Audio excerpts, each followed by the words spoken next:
로마서 3장은 모든 사람이 죄인이다 라고 결론을 내립니다. 23절 말씀, 모든 사람이 죄를 범하였음에 하나님의 영광에 이르지 못하더니, 어느 누구도 이 죄로부터 자유롭지 않습니다. 어느 누구도 이 죄로부터 나는 깨끗하다라고 말할 수 없습니다. 성경은 모든 사람이 죄인이다라고 선언합니다. 그리고 우리는 그것을 받아들일 수밖에 없습니다. 자기 자신을 살펴봐도, 우리 주위를 둘러봐도 모든 사람이 죄인임을 어느 누구도 부인하지 못할 것입니다. 특별히 하나님께서는요, 죄를 범하였을 때는 어떤 일들이 일어나는가? 하나님으로부터의 격리, 하나님으로부터의 단절이에요. 우리 한국 사회도 때로는 21세기의 수많은 나라들도 죄를 지으면은요, 많은 경우에 이와 같은 일들을 행하죠. 즉, 죄 지은 사람들이 거리를 활보하도록 내버려 두지 않습니다. 그들을 사회로부터 격리시키죠.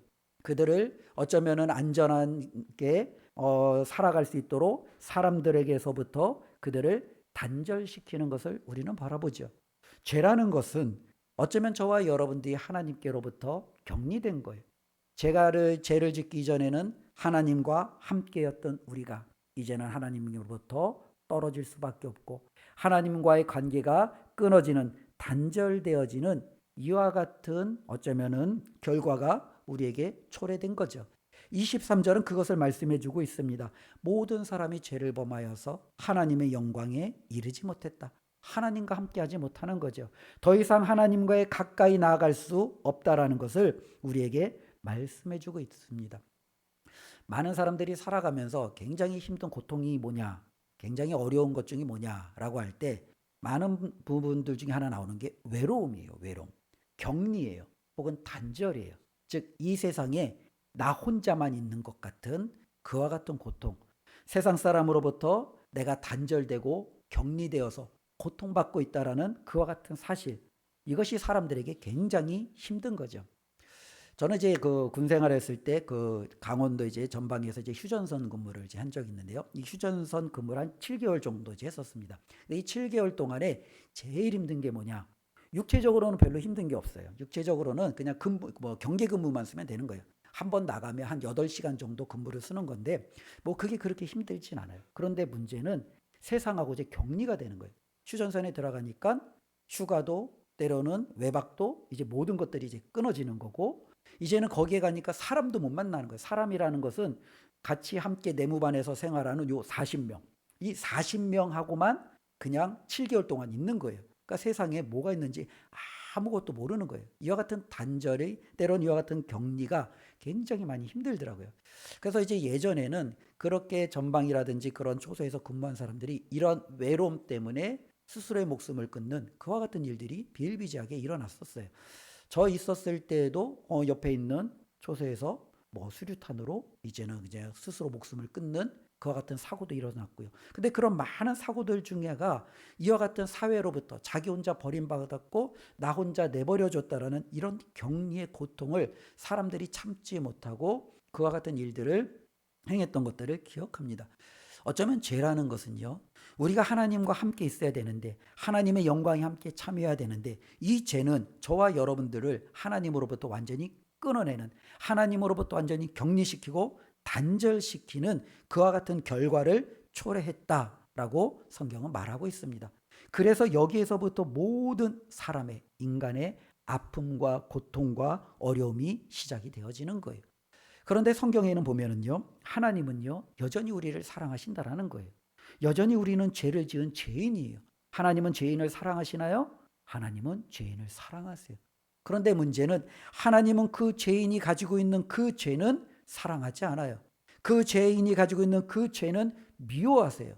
그러니 하나님이 어떠한 사람을 받으시기 위해서는 그 사람이 가지고 있는 이 죄의 문제가 해결이 돼야 되는 거예요. 이 죄의 문제가 해결되지 아니하고는 하나님께서는 그 사람을 예전에 있는 그대로 자신의 품으로 끌어올 수가 없는 거죠. 하나님은 그 죄의 문제를 해결하시도록 우리에게 요청하십니다. 그런데 문제는요, 우리 어느 누구도 이 죄의 문제를 해결할 수가 없다라는 거예요. 우리는 나면서부터 죄 가운데 태어났습니다.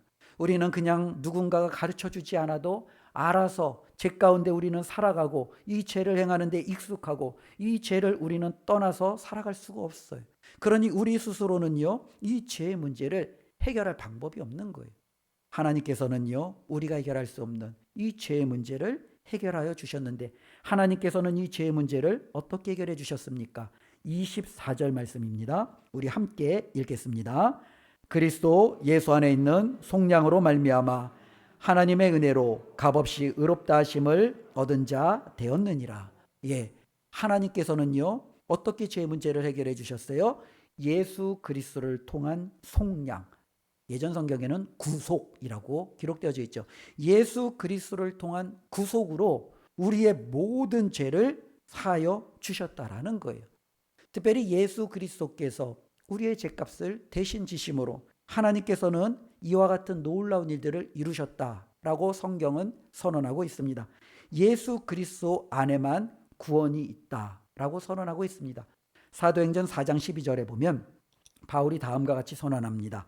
다른 이로서는 구원을 받을 수 없나니 천하 사람 중에 구원받을 만한 다른 이름을 우리에게 주신 일이 없음이라 하였더라. 바울이 선언하는 것은 무엇입니까? 하나님께서는 구원을 받을 수 있는 유일한 하나의 구원자를 이 땅 가운데 주셨는데 그것은 다름 아닌 예수 그리스도 오직 한 분이라는 겁니다. 그분 외에는 이 세상 그 어디에도 우리의 죄의 문제를 해결할 수 있는 존재는 존재하지 않는다라고 성경은 선언하고 있습니다. 예수 그리스도로 말미암아 우리는 더 이상 죄인이 아니라 의인이 되었고 예수 그리스도로 말미암아 우리는 죄로 말미암아 더럽다가 아니라 하나님의 구속으로 말미암아 이제는 의롭게 되었다라고 성경은 우리에게 말씀해 주고 있죠. 그리고 무엇보다도 예수 그리스도를 통해서 주시는 이와 같은 하나님의 구원의 은혜는 값없이 은혜로 공짜로 거저 주어지는 놀라운 축복임을 우리에게 증거해 주고 있습니다. 즉 성경은 이 죄의 문제를 다루고 있다는 거예요.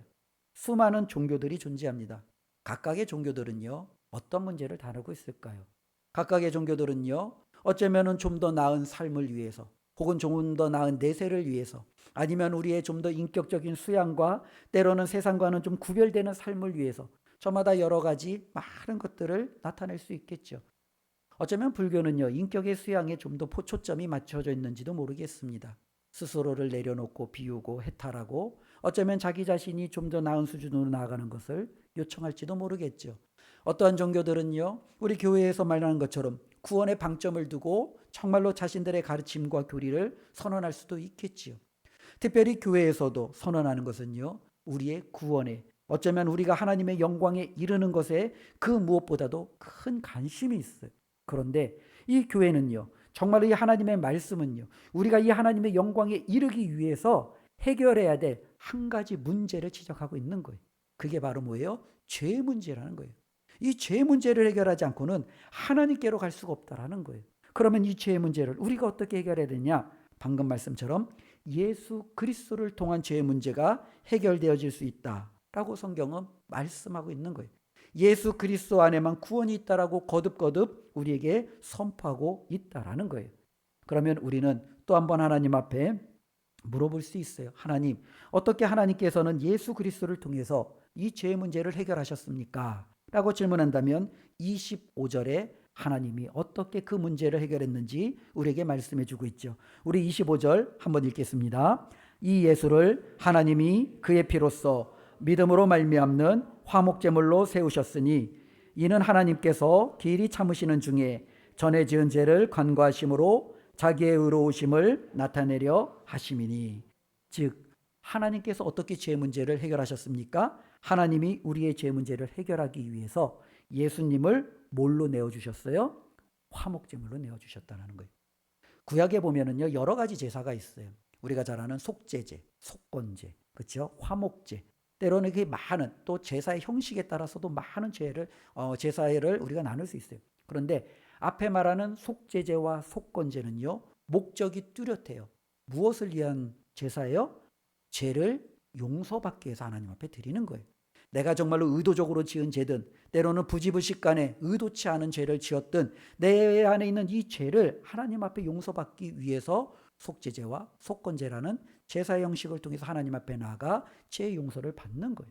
그런데 화목제는요, 이 속죄, 어쩌면 우리의 죄 허물을 덮기 위한 목적보다는 말 그대로 화목을 위한 목적이 이 화목제사예요. 이 화목제는요, 누구와 누구 사이의 화목이에요? 하나님과 나 사이에, 하나님과 인간 사이의 화목이에요. 23절 말씀처럼 우리는 죄가 있어요. 그래서 하나님 앞에 나가지 못해요. 하나님과 우리의 사이의 관계는 깨어졌어요. 성경은 하나님과 우리 사이의 관계가 원수 관계보다도 더하다라고 말해요. 이 두 관계는 도무지 가까이 오려고 해도 할 수가 없어요. 구약에는요, 하나님과 인간 사이의 이 관계를 회복하기 위해서 화목제물이라는, 화목제라는 그와 같은 제사가 드려집니다. 어떤 사람이 하나님 앞에 나옵니다. 자신의 죄를 정말로 통해서 하나님과 가까이 할 수 없으니 제물을 가지고 와서 그것을 하나님 앞에 제단에 놓고 피를 뿌리고 이제는 하나님 앞에 자신과의 관계를 화목하고 다시금 회복하기 위해서 하나님 앞에 그 제사를 드립니다. 그리고 나서 이 화목제사는요, 드려진 그 제물을 드린 당사자와 때로는 그것을 드리는데 옆에서 협조한 제사장이 함께 그 음식을 먹음으로 하나님 안에서 온전한 교제를 이루는 그와 같은 형식으로 구약의 이 화목제사를 드리게 됩니다. 그런데 오늘 말씀을 보니까 예수 그리스도께서 바로 화목제물이 되었다라는 거예요. 우리가 하나님 앞에 나아가야 되는데 하나님 앞에 나아가기 위해서는 무언가 우리 죄 때문에 하나님 앞에 나아갈 수 있는 방식이 없는 거예요. 그러니 구약의 화목제물을 가지고 그것을 통해서 하나님과의 관계가 회복되었듯이 저와 여러분들은 예수 그리스도를 십자가에 달려 죽이시는 하나님의 그와 같은 엄청난 어쩌면은요 고통 속에서도 하나님이 주시는 그 은혜 가운데 우리는 그 피를 바라보며 하나님 앞에 나아갈 수 있는 놀라운 길이 열렸다라는 거예요. 이것이 성경이 우리에게 끊임없이 말씀해주고 있다라는 거예요. 그래서 예수 그리스도께서 이 화목제물이 되어졌다라는 것은 하나님의 의로우심과 하나님의 사랑하심을 저와 여러분들에게 여전히 우리에게 보여주고 있다라는 거예요. 우리가 25절 계속적으로 보면 하나님의 의로우심을 강조해요. 근데 이 하나님의 의로우심은 쉽게 말하면 이런 거죠.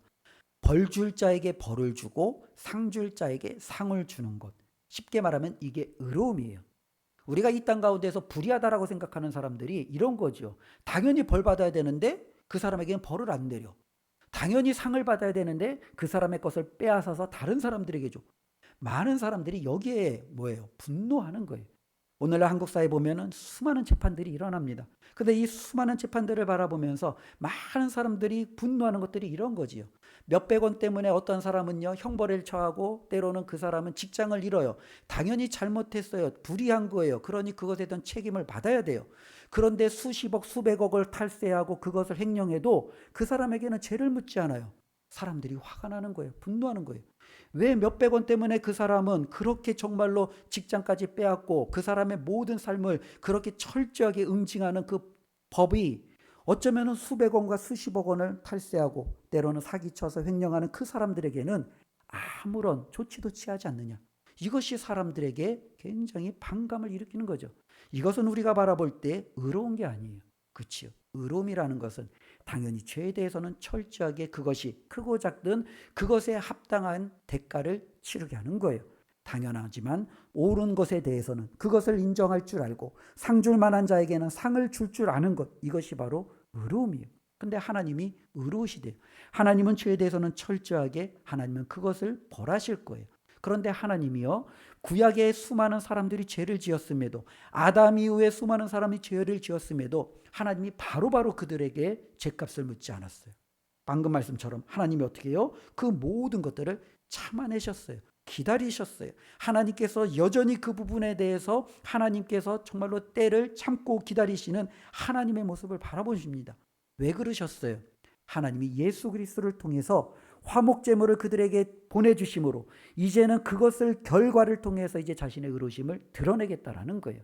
예수 그리스도를 바라보고 그분을 믿는 자들에게는 하나님이 더 이상 죄에 대해서 묻지 않으시겠다라고 하나님이 선언하시고, 그러나 예수 그리스도를 바라봄에도 불구하고 그분을 믿지 않냐고 받아들이지 않는 그들에게는 하나님이 그 책임을 물으시겠다라는 하나님의 확고한 의지, 하나님의 확고한 어쩌면 그 기준을 하나님은 세우셨고, 그것을 이루시기까지 하나님은 여전히 참으셨어요. 하나님은 여전히 때를 기다리셨어요. 그리고 예수 그리스도께서 이 땅에 오셨을 때 하나님은 이제 자기의 의로움을 드러내시는 거예요.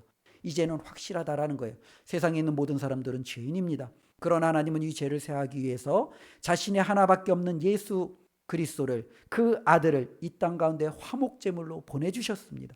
이 예수 그리스도를 화목제물로 믿고 받아들이는 자들에게는 하나님이 더 이상 죄인이다라고 그들을 부르지 아니하시며 그들을 의롭다라고 하나님이 선언하시겠다라고 말씀하셨습니다. 그러나 하나님이 보내신 그 화목제물을 여전히 봄에도 불구하고 받아들이지 않고 믿지 않는 자들에게는 그에 상응하는 그 죄가를 하나님께서 물으시겠다라고 분명히 선언하시죠.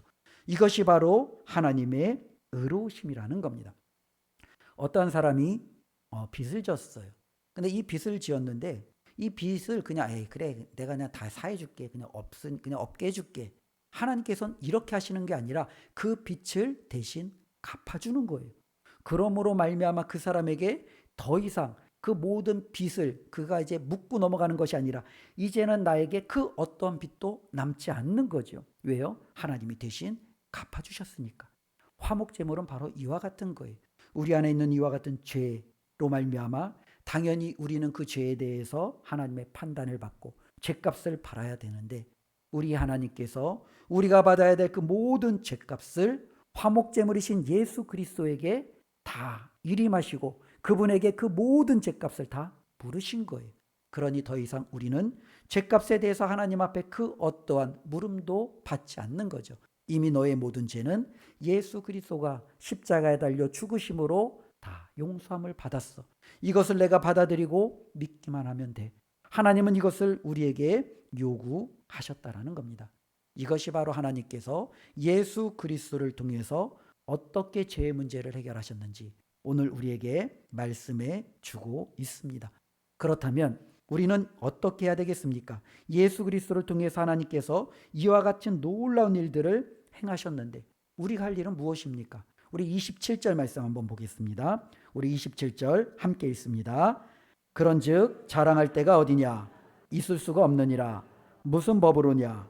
행위로냐? 아니라 오직 무슨 법으로니라. 아멘. 우리가 할 일은 무엇이겠습니까? 우리는 화목제물을 드릴 필요도 없지요. 우리가 하나님 앞에 우리의 죄값을 사하기 위해서 뭔가 애쓰고 힘쓸 필요도 없어요. 우리가 할 수 있는 것은 딱 하나예요. 바울이 말하는, 성경이 말하는 마지막에 오직 뭐예요? 믿음의 법이에요. 우리가 할 수 있는 것은 믿는 것 외에는 할 수 있는 것이 없어요. 그렇기 때문에 성경은 말하는 거예요. 구원은 오직 믿음으로 가능한 거예요. 믿지 아니하고는 어느 누구도 하나님 앞에 설 수 없는 거예요. 믿음으로만 우리는 하나님 앞에 온전한 구원이 있음을 성경은 말씀하고 있는 거죠.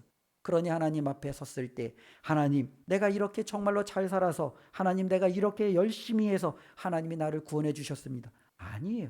하나님 저는 아무한 것도 없는데 하나님이 나를 예수 그리스도를 보내주심으로 그분을 받아들이게 하시고 믿게 하셔서 제가 하나님의 자녀가 되었고 제가 정말로 더 이상 죄에 대해서 책임을 묻지 않게 되었고 하나님이 주시는 놀라운 부활의 소망을 가지고 살게 되었습니다. 하나님 감사합니다.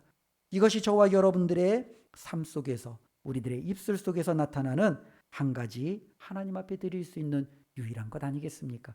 성경은 바로 이것을 우리에게 말씀해 주고 있습니다. 행위로 구원받을 사람은 아무도 없습니다. 모든 사람은 하나님이 거저 주시는 예수 그리스도를 믿음으로 말미암아 구원을 받는다라는 이 사실을 성경은 계속해서 우리에게 강조해 주고 있다라는 거죠. 유대인이나 이방인이나 그 어느 누구도 이 믿음으로부터 제외되는 사람은 없습니다. 유대인도 믿어야 구원받습니다. 이방인도 믿어야 구원받습니다. 교회 안에 있는 사람도 믿어야 구원받습니다. 교회 밖에 있는 사람도 믿어야 구원받습니다. 우리 누구나 예수 그리스도를 믿지 아니하고는 구원에서 어느 누구도 자신 있게 말할 수 없는 거예요. 그러나 예수 그리스도를 믿는 그 믿음은 저와 여러분들로 하여금 구원의 놀라운 확신을 충분히 줄 수 있음을 우리가 성경을 통해서 다시 한번 깨닫게 됩니다. 28절 말씀입니다. 함께 읽습니다. 그러므로 사람이 의롭다 하심을 얻는 것은 율법 행위에 있지 않고 믿음으로 되는 줄 우리가 인정하노라. 아멘. 이 자리에 있는 우리 성도님들도 이 말씀을 인정하시기를 바랍니다. 이 말씀을 인정하는 거예요. 우리가 교회 다니는 이유가 여기 있는 거예요. 율법으로 내가 정말로 교회 안에서 뭔가 다른 하나님 앞에 헌신함으로 내가 하나님 앞에 인정받고 하나님 앞에 의롭담을 받고 구원함을 받고 하나님의 놀라운 축복이 거저 주어지는 이것을 기대하는 게 아니에요. 우리는 뭐예요? 오직 믿음으로 해요. 오직 예수 그리스도를 받아들임으로 하나님 앞에 내가 설 수 있음을 우리가 믿고 인정하는 것, 이것이 바로 우리가 교회에 다니고 하나님의 말씀을 가까이 하는 유일한 이유인 줄로 믿습니다. 29절은 계속적으로 말씀합니다. 하나님은 다만 유대인의 하나님이시냐 또한 이방인의 하나님은 아니시냐 진실로 이방인의 하나님도 되시느니라. 그렇죠. 하나님은요 이방인이나 유대인이나 동일하게 하나님이세요. 그런데 이 동일하게 두 사람에게도 하나님이 요구하시는 것은 믿음이라는 거예요. 그게 바로 30절이에요. 할례자도 믿음으로 무할례자도 믿음으로 의롭다 하실 분은 하나님 한 분이다라는 거예요. 모든 사람은 믿음으로만 구원을 받는다라고 말씀할 수 있습니다. 유대인들에게 있어서 이것은 충격이었어요. 그들에겐 당연히 충격일 수 있죠. 왜냐하면 그들은 아브라함의 자손이에요. 당연히 믿음으로부터 보장받았다라고 생각을 해요. 그들은 당연히 율법이 있어요. 성전이 있어요. 제사가 있어요. 그들에게는 할례가 있어요. 안식일을 지키는 열심이 있어요. 당연히 그들은 하나님의 자녀다라는 것을 당연하게 여기는 거죠. 그런데 바울은 말하는 거예요. 그렇지 않다라는 거예요. 할례자도 무할례자도 유대인도 이방인도 믿음이 아니고서는 결코 하나님 앞에 의롭다 할 자가 없다라는 거예요. 그래서 로마서 4장은요. 아브라함에 대한 예가 나와요. 아브라함 그러면은 어떠한 사람입니까? 유대인들의 조상이고 유대인들이 가장 자랑스러워하는 한 인물을 뽑으려면 아브라함이죠. 유대인의 시작점이 바로 이 아브라함이에요. 그런데 이 4장은 뭐라고 얘기하냐면 아브라함이 하나님 앞에 어떻게 의롭다함을 받았느냐? 믿음으로 의롭다함을 받았다. 이것을 설명해 주고 있는 거예요. 우리가 정말로 하나님 앞에 나아가는 너희들이 그토록 강조하고 자랑하는 그 아브라함조차도 믿음 때문에 하나님 앞에 의롭다함을 받았다라고 성경을 통해서 그것을 다시 한번 확증해 주고 있다라는 거예요. 그런데 또 한편으로는요. 이러한 사람들의 어쩌면은 논리들이 있어요. 야, 오직 믿음으로만 구원받는다면 이제 더 이상 율법이 필요가 없고 이제 우리가 더 이상 하나님 앞에 우리의 삶을 살피고 우리가 뭔가 이렇게 경건하고 거룩하게 했을 필요가 뭐가 있느냐? 우리는 이제 모든 자유를 누리면서 마음껏 다 살아가면 되지 않느냐? 내가 구원받았으니 마음껏 술을 마셔도 마음껏 담배를 펴도 내가 마음껏 쾌락을 즐겨도 내가 예수 그리스도를 믿으면 그런 것들이 내 삶에 아무런 영향도 끼치지 않으니 나는 내가 하고 싶은 대로 해도 되지 않느냐라고 사람들이 그렇게 선언할 수 있죠. 바로 31절 말씀이 그와 같은 내용입니다. 그런즉 우리가 믿음으로 말미암아 율법을 파기하느냐. 어떤 사람들은 그런 거예요. 내가 예수 그리스도를 믿음으로 구원을 얻는다면 나는 더 이상 율법에 내가 얽매일 필요가 없지. 내가 하나님의 말씀에 더 이상 얽매일 필요가 없지. 예수님만 믿으면 되니까. 근데 바울은 말합니다. 그럴 수 없느니라 도리어 율법을 굳게 세우느니라. 우리가 믿음으로 구원을 얻었어요. 예수 그리스도를 영접함으로 하나님의 자녀가 되었어요. 그러면 율법이 이제 우리하고 상관이 없는 게 아니라 하나님의 말씀이 나하고는 멀어지는 게 아니라 희한하게 그것이 더욱더 가까워진다는 거예요. 그래서 로마서 5장은요.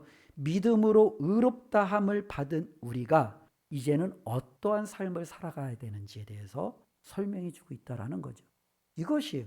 우리는 분명히 예수 그리스도를 믿음으로 구원을 얻는 거예요. 근데 이 믿음으로 얻는 구원은 어느 누구도 예외되지 않는다라는 거예요. 그리고 믿음으로 얻는다고 해서 그러면 내가 하고 싶은 대로 마음껏 살아도 되느냐? 성경은 또한 그렇지 않다는 거예요. 우리가 믿음으로 구원 얻으면 오히려 더욱더 하나님의 말씀을, 거룩함을, 경건함을, 하나님의 자녀다움을 우리가 더욱더 힘써 지키는 그와 같은 모습으로 바꾸고 있다는 것을 성경은 선언해 주고 있어요. 그러나 로마서 3장의 말씀이 우리에게 주는 교훈은 분명합니다. 모든 사람은 죄인입니다. 죄의 문제를 해결하는 것은 예수 그리스도밖에 없습니다. 라고 선언하고 있어요. 그저께인가요? 아내하고 TV를 좀 보고 있었어요. 이제 그 TV 프로그램 중에 하나가 이제 비염에 관한 이제 그 시사 프로그램인가요? 예, 그렇게 이제 비염에 대한 프로그램인데요. 이제 보니까 이제 그 통계를 보니까 우리나라나 이제 전 세계적으로 보통 이제 이 비염 환자들이 한 30% 정도 된다고 하더라고요. 그러면서 이제 한 어떠한 그 비염으로 앓고 있는 한 이제 그 가족을 이제 보여주는 거예요. 근데 이제 그 한 그 여성분이 나오는데 이 비염 때문에 60살 가까이 되신 분인 것 같은데요. 몇십 년을 너무너무 고생스러워하는 거예요. 그냥 항상 옆에 휴지가 있고 눈은 맨날 충혈돼 있고 맨날 코 높으니까 헐어 있고 이틀에 한 번씩 이불은 빨아야 되고 그러니까 그냥 삶이 제대로 되지 않는 거예요. 그러니까 이제 삶이 굉장히 힘들고 그냥 무너진 것을 이제 보여주더라고요. 근데 이제 문제는 비염이 이제 거기에서 그치는 게 아니라 더욱더 이 비염 때문에 파생되어지는 병들이 상당히 많더라고요. 그러니까 코로 숨을 쉬어야 되는데 코로 숨을 쉬지 못하니까 입으로 숨을 쉬잖아요. 그러니까 입으로 숨을 쉬다 보면은 자다가 자기도 모르게 이 기도가 이렇게 막히는 경우가 있대요. 그게 바로 이제 무호흡증으로 나타난다라는 거예요. 가다가 이게 사람 자다가 하다가 숨을 안 쉬는 게 무호흡증이잖아요. 그렇죠? 그럼 옆에서 보면은 그 뭐요? 운명을 달리할까봐 예 이제 남편도 이제 굉장히 불안해하고. 근데 이제 또 이 무호흡증으로 이제 그것도 있는데 이제 코로 이제 숨을 쉬지 않고 입으로 숨을 쉬다 보니까 저도 몰랐는데요. 코로 숨을 쉬면은 상당한 이제 뭐랄까요? 노폐물이라든지 때로는 이렇게 세균이라든지 이런 것들이 다 걸러진대요. 근데 입으로 숨을 쉬면 그 미세먼지라든지 혹은 이제 그 세균 같은 게 바로 그냥 폐로 들어간대요. 그래서 이제 폐의 기능이 굉장히 저하가 된다고 그러더라고요. 그리고 또 한편으로는요, 이 입으로 숨을 쉬면요, 얼굴이 변형이 된대요. 예. 코로 숨을 쉬면 괜찮은데 입으로 쉬면 얼굴이 변형이 된대요. 폐 기능도 전화되고 얼굴 변화되고 무호흡증이 때문에 어떻게 될지 모르고 이런저런 합병증을 막 얘기하는 거예요. 근데 덜컥 겁이 나는 거예요. 저는 비염이 없는데 제 옆에 같이 있는 아내는요 비염이 몇십 년 동안 제가 여기 달고 살고 있거든요. 그러니까 맨날 이제 옆에 보니까 휴지 달고 있고 비염 때문에 고통스러워하고 맨날 약 먹고 있고 그냥 그래서 이 감기인지 비염인지 헷갈리고 하는데 야 그러면서 야 이거 안 되겠다 빨리 결과를 어떻게 치료해야 되는지 알려줘야지 하고 이제 계속 이제 같이 봤죠. 봤더니 이제 끝부분에 대해서 이제 그 결과를 얘기하잖아요. 이제 병원에 가서도 잘 안 되고 하는데 그래도 요 비염에 굉장히 좋은 이제 약을 가진 것을 이제 하나 보여주고 있어요. 그게 뭐냐면 300초래요. 혹시 300초 들어보셨어요? 예, 저는 잘 모르는데 이제 300초라는 거예요. 그래서 이 300초를 먹고 호전된 사람들의 이제 결과들을 쭉 보여주는 거예요. 그래서 이제 저는 이제 TV를 이제 같이 아내랑 보면서 어떻게 합니까? 인터넷을 이제 제가 이제 열었죠. 휴대폰으로 300초 검색하고 300초 건강식품 300초 뭐 이렇게 하면서 찾았죠. 왜요? 이제 고생하고 있는 이제 아내에게 내가 이제 사줘야겠다. 그래갖고 이제 이 비염으로부터 해방돼야지 하고 제가 막 검색을 했죠. 그래서 이제 쿠팡을 이제 결국에서 찾아갖고 이제 딱 봤어요. 자기야 이거 하나 사야 될 것 같아 라고 딱 보여줬어요. 그러니까 그 옆에서 이걸 쭉 듣던 이제 아내가 딱 하는 얘기예요. 이거 굳이 검색해서 살 필요 없다고. 다른 채널 돌려보면은 지금 300초 광고할 거라고. 그래서 뭔 소리냐 그랬더니 맞다요. 그래서 채널 한번 뚝 하고 쇼핑 광고를 넣은 거야. 보니까 300초 광고를 하고 있는 거예요. 깜짝 놀랐어요. 그러니까 시사 프로그램에서 나오는 것을 홈쇼핑에서는 또 그대로 광고를 하고 있는 거예요. 그거에 대한 이제 약에 대해서. 야, 저는 전혀 몰랐어요. 그냥 채널 하나 딱 돌렸더니 300초 광고를 하고 비염에 대한 그것은 또 여기서 얘기하고. 그러니까 모든 프로그램이 이렇게 연결이 되어져 있더라고요. 야, 그래서 야, 굳이 내가 이렇게 인터넷 검색하고 막 찾아내고, 야, 내가 왜 이렇게 부질없이 이렇게 했을까? 아는 사람은 딱 알더라고요. 그러면서 지금 일어난 거면은 지금 홈쇼핑에서는 이거 팔고 있구나 하고 열면은 그걸 팔고 있는 거예요. 저는 그걸 보면서 이런 생각을 한 거죠. 우리가 살아가면서 신앙생활이라는 것이 어쩌면은 그래요. 우리가 신앙생활할 때 가장 궁극적인 문제는요, 죄의 문제고 구원의 문제고, 만일 우리가 이 땅이 전부가 아니라면 우리가 죽어서 정말로 내세가 존재한다라고 성경이 말하는 것처럼 내세에 대한 문제고 내가 천국에 들어갈 수 있느냐 없느냐의 문제가 우리에게 정말로 큰 문제라면 우리가 이 문제에 대한 해결책은 갖고 있어야 되잖아요. 그래서 사람마다 자기가 이 문제를 해결하기 위해서 여기저기 정보를 검색하고 여기저기 찾아다니고 여기저기 정말로 혈안이 돼서 그 문제를 해결하려고 애를 쓰고 있다라는 거예요. 그런데 성경은요, 너무나도 간단하게 그 문제에 대해서 바로 우리에게 답을 해주고 있다라는 거예요. 마치 내가 그 300조에 대해서 인터넷 검색하고 여기저기 할 필요 없이 채널 한번 누르면 바로 그것이 나오듯이 성경은 이 죄의 문제를 해결할 수 있는 유일하고 어쩌면 가장 확신하고 가장 가까운 답을 우리에게 바로 제공해 주고 있다는 거예요. 그 답이 뭐예요? 예수 그리스도라는 거예요. 예수 그리스도만 믿으면, 그리고 이 외에는 그 어떤 답도 없기에 성경은요, 이 답을 우리에게 너무나도 확실하게 주고 있다라는 겁니다. 이 자리에 있는 우리 모두가 예수 그리스도를 믿는 그 믿음으로 하나님 앞에 끝까지 서나가시는 은혜가 있기를 주님의 이름으로 축원을 드립니다. 우리는 죄인이에요. 우리는 하나님 앞에 갈 수 없어요. 그런데 우리에게는 예수 그리스도가 계세요. 그분을 내가 믿었어요. 그분을 내가 따라요. 이제는 더 이상 우리는 하나님 앞에 죄인이 아니에요. 하나님이 저와 여러분들을 받으신 줄로 믿습니다. 그 예수 그리스도를 믿음으로 이번 한 주간도 감사와 또 그 예수 그리스도와 함께 동행하는 삶으로 승리하는 우리 모두가 되시기를 주님의 이름으로 축원을 드립니다. 기도하겠습니다. 하나님 감사합니다. 오늘도 하나님의 말씀을 나누었습니다.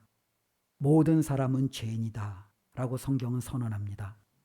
어느 누구도 하나님의 영광에 다다를 수 없다라고 말씀합니다. 그런데 하나님, 우리는 예수 그리스도를 통하여 하나님의 영광에, 부활의 소망에 하나님 우리가 다다르며 살아갈 수 있도록 은혜를 베풀어 주시니 감사합니다. 이 땅을 하나님 우리가 살아가는 동안 그 예수 그리스도를 놓지 아니하고 그 예수 그리스도와 날마다 함께 동행하는 삶이 되게 하여 주시옵소서. 예수님의 이름으로 기도드리옵나이다. 아멘.